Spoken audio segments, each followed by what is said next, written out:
మనం చంద్రుడి మీద అడుగు పెడుతున్నాం. డిజిటల్ విప్లవం గురించి మాట్లాడుకుంటున్నాం. కానీ అదే భారతదేశంలో, అదే మన ఆంధ్రప్రదేశ్‌లో మనిషి ప్రాణం పోయాక కూడా కనీస గౌరవప్రదంగా శ్మశానానికి తీసుకువెళ్ళాలన్నా 3 కిలోమీటర్లు శవంతో పాదయాత్ర చేయాల్సిన దుస్థితి ఇంకా ఉందంటే నమ్ముతారా? అవును. ఇది పార్వతీపురం, మాన్యం జిల్లాలో జరిగిన ఒక హృదయ విదారక ఘటన. చనిపోయిన వ్యక్తిని మోయడానికి వాహనం రాదు. నడవడానికి రోడ్డు లేదు. ఆఖరికి మృతదేహాన్ని ఒక కర్రకు గట్టి, డోలీలో వేసి కొండలు, వాగులు దాటుతూ వెళ్ళాల్సిన ఈ దైన్యం మన వ్యవస్థకు పట్టిన దౌర్భాగ్యం కాదా? పార్వతీపురం, మాన్యం జిల్లాలోని దేరువాడ నుంచి వెనుకబడి వెళ్ళే మార్గం అది. అక్కడ ఒక గిరిజనుడు మరణించడంతో అంత్యక్రియల కోసం భౌతిక కాయాన్ని గ్రామానికి తరలించాల్సి వచ్చింది. అయితే దేరువాడ నుంచి వనకబడికి కనీసం నడవడానికి కూడా సరైన దారి లేదు. వర్షాకాలం వస్తే ఆ దారి బురదమయం. మామూలు రోజుల్లో రాళ్ళు, రప్పలతో నిండి ఉంటుంది. దీంతో చేసేదేం లేక గ్రామస్తులంతా కలిసి ఒక డోలిని సిద్ధం చేశారు. మృతదేహాన్ని ఆ డోలిలో ఉంచి భుజాలపైన వేసుకొని సుమారు 3 కిలోమీటర్ల మేర కాలినడకన ప్రయాణించారు.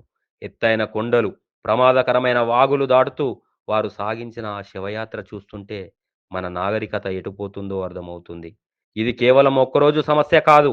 వనకాబడి గ్రామ ప్రజల పాలిట ఇదొక నిత్య నరకం. ఇక్కడ ఎవరికైనా ఆరోగ్యం పాడైతే ఆస్పత్రి వెళ్ళాలన్నా ఇదే డోలి దిక్కు. గర్భిణీ స్త్రీలకు ప్రసవ వేదన వస్తే వారిని ప్రాణాలకు తెగించి ఇలాగే కిలోమీటర్ల కొద్దీ మోసుకెళ్ళాలి. ప్రాణం పోయాక కూడా ఈ కష్టాలు తప్పవంటే ఆ ఊరి జనం పడుతున్న వేదన వర్ణాతీతం. ఎన్ని ప్రభుత్వాలు మారినా మా తలరాతలు మారడం లేదు అని గిరిజనులు ఆవేదన వ్యక్తం చేస్తున్నారు.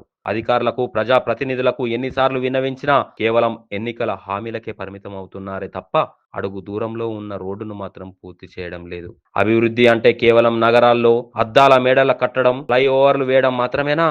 మారుమూల గ్రామంలో ఉన్న సామాన్యుడికి కనీస సౌకర్యాలు కల్పించలేనప్పుడు ఈ అభివృద్ధి ఎవరి కోసం? కోట్లాది రూపాయల నిధులు గిరిజన ప్రాంతాల అభివృద్ధికి వస్తున్నాయని గుణంకాలు చెప్తున్నాయి.